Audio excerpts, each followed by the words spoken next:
সুপ্রিয় দর্শক মণ্ডলী, আপনারা দেখছেন হাতির আক্রমণে ছেলের সামনে বাবার মৃত্যু। স্থানীয় জনগণ সূত্রে জানা যায়, ময়মনসিংহ জেলা হালুয়াঘাট থানার বানাই চিংড়িপাড়া গ্রামে তাদের বসতবাড়ি ও ফসলের মাঠ, আবাদি জমি দেখতে গিয়েই এই দুর্ঘটনাটি ঘটে। আপনারা দেখছেন সেলিম মাহমুদের প্রতিবেদন, রিপোর্টার্স ডিম।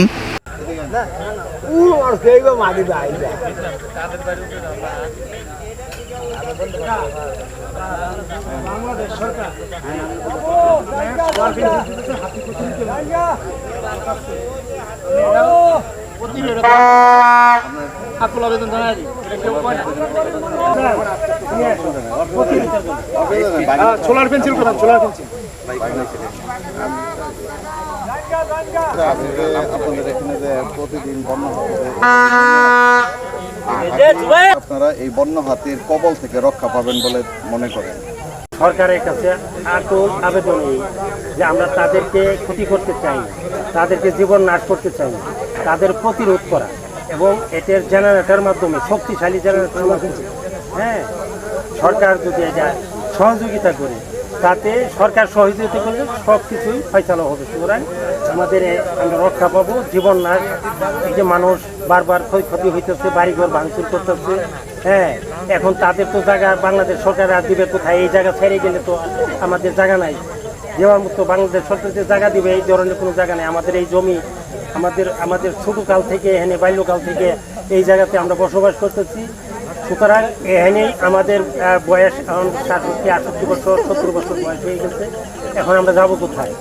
তবে সরকারের কাছে আকুল আবেদন আপনাদের মাধ্যমে যে এই জিনিসটা যাতে সরকারের মাধ্যমে যায়, আমরা মাননীয় প্রধানমন্ত্রীর কাছে আকুলভাবে আমরা আবেদন করি যাতে এই সোলার এবং আমাদের এই হাতি যাতে প্রতিরোধ হয়, তাদের যাতে জীবন নাশ করে আমরা তাদেরকে মারতে চাই না।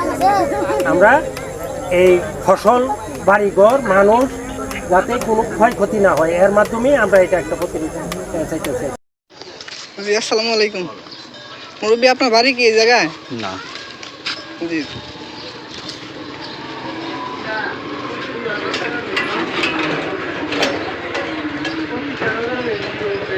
আসসালামু আলাইকুম ভাই, আপনার বাড়ি এই জায়গায়? তো ভাই, আপনার কিছু জিজ্ঞাসাবাদ করতাম। হাতি একটা লোক মারা গেছে এই জায়গায় হাতির আক্রমণে, আপনি কি এটা পুরোপুরি জানেন? ভাই আমি তো ঘুমাই আসলাম, অন্য কিছু একটা জানি না। জি ভাইয়া, কেউ আছেন পুরোপুরি ঘটনাটা জানেন? বলেন কি বলবেন? জি ভাইয়া, আপনি এই এলাকার বাসিন্দা? হ্যাঁ। আপনার নাম? আমার নাম মোহাম্মদ আশরাফুল। এই গ্রামের নামটা কি? বানাই চিংড়িপাড়া। ইউনিয়ন? ইউনিয়ন 1 নম্বর, থানা? হালুয়াঘাট। জি, বুঝতে পারছি, ময়মনসিংহ ডিস্ট্রিক্টের মধ্যে পড়ছে এটা। তো এই জায়গায় একটা লোক মারা গেছে হাতির আক্রমণে, তো এটা কিভাবে কি হলো ভাইয়া? এটা ভাই ধরেন সন্ধ্যা থেকে হাতি একটু আক্রমণ করতেছে। তো বন্ধু ধরেন ধান ছিল, যে মারা গেছে তার ধান ছিল, ধান পোয়ারা দিতে গিয়ে এরা ধরেন এক সময় রাত্রেবেলা 3টা বাজে, এবার তার ছেলে গেছে, ছোটো ছেলে গিয়ে এরা বলছে যে আব্বু তুমি বাড়ি যাবো। এই অবস্থায় গিয়ে বেলা বাড়ি আওয়ার সময় তারা 2 পক্ষ ধরেন রাস্তার হাতির সামনে পড়ছে। হাতির সামনে পড়লেই হাতি ধরেন তার ভোরটা একটা ফেঁসে গেছে, আর একটা থানা বাড়িতে তার বড় ছেলের দৌড়ায় নিয়ে গেছে। দৌড়ায় পরে লোকজন দিয়ে আমরা মানে এটা তোলা আইনে হসপিটাল নিয়ে হইলো, রাজবাংলা নিয়ে হইলো, রাজবাংলা একটা মৃত ঘোষণা করছে তারা। তো আপনার কাছে আমি একটা জিনিস জানতে চাইবো, আপনি কি কোনো সময় দেখেছেন এই পর্যন্ত? আপনার বয়স কত বছর আপনার? 35 ধরে। এই 35 বছরে ধরুন আপনি 10 বছরে একটা বুঝ মানা আসছে আপনার মনের মধ্যে। তো তখন থেকে কি আপনি দেখতে পাচ্ছেন বন বিভাগের কোনো কর্মকর্তা এই জায়গায় ফায়ার গান বা এই ধরনের কোনো যন্ত্র ব্যবহারের মাধ্যমে কি তারা হাতি তাড়ানোর চেষ্টা করছে কখনো?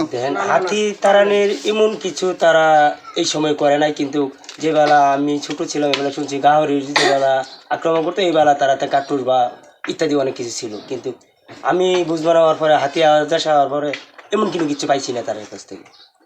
জি জি, প্রিয় দর্শক, আপনারা কিন্তু দেখতেই পাচ্ছেন তারা কিন্তু এই ধরনের সকল সুবিধা থেকে বঞ্চিত এই ইউনিয়নের মানুষগুলো।